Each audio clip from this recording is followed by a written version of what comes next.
Hello guys, welcome to my YouTube channel. To this video guys, I will show you how to make the binangkal.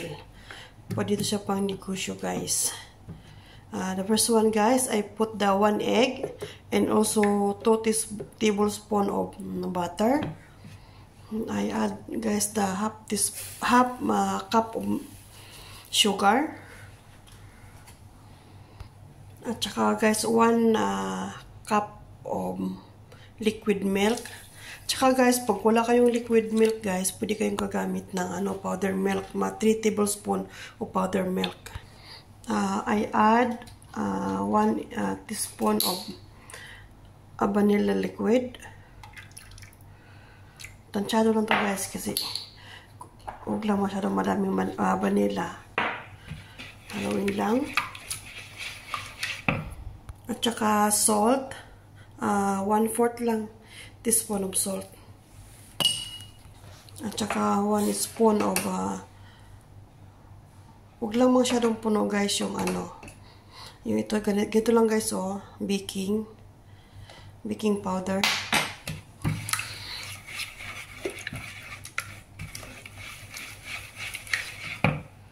At saka mag-add tayo ng corn flour. Isa, dalawa,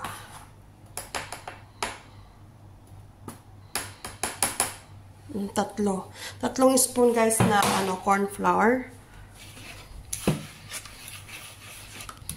So, very easy lang to guys. Pwede ito yung panegosyo sa Pilipinas. Tsaka guys, ito talaga guys, yung binangkal na to, nagawa ko to sa Pilipinas guys. Actually, napag-business na to sa aming tindahan namin 1,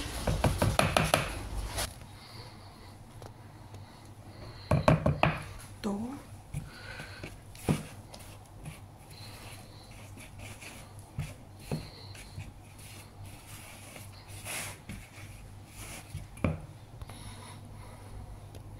3 cups of flour guys. Ito na guys, yung simsim. Yan ang dough natin. I-roll natin siya guys, i-roll. Tapos, ikot dito guys sa simsim. Tapos, iprito mo na guys. Pag magpainit ka ng mantika, init mo na lang. Fry na siya. Yun ang mantika ko guys, pinapainit ko na. Hello guys, ito na yung nagawa kong mga balls with simsim na guys. Ngayon guys, ilagay natin sa magprito na tayo. Painit na ng mantika.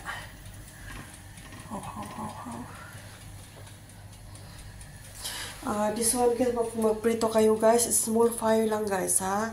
Para hindi siya madaling maluto, masunog. Tapos yung sa loob niya guys, luto na. Tapos sa loob lang, hindi pa luto guys.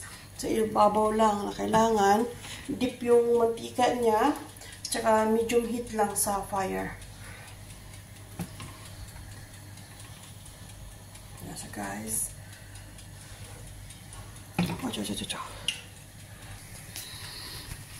Yan, pangalawang batch na yan guys. Pero kailangan guys sa medium heat lang ha. Parang hindi masunog agad guys. Alam mo guys, maganda ito pang negosyo dito sa Pilipinas. Ito yung first batch guys Pero siya guys, ang laki ng tawa Ang laki ng tawa guys. Pero masarap guys, tamo. Yan, ang laki ng tawa. Try. Tikman natin.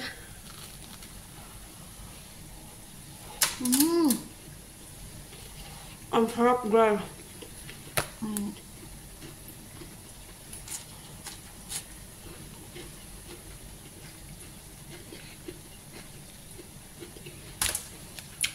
Salut lang guys.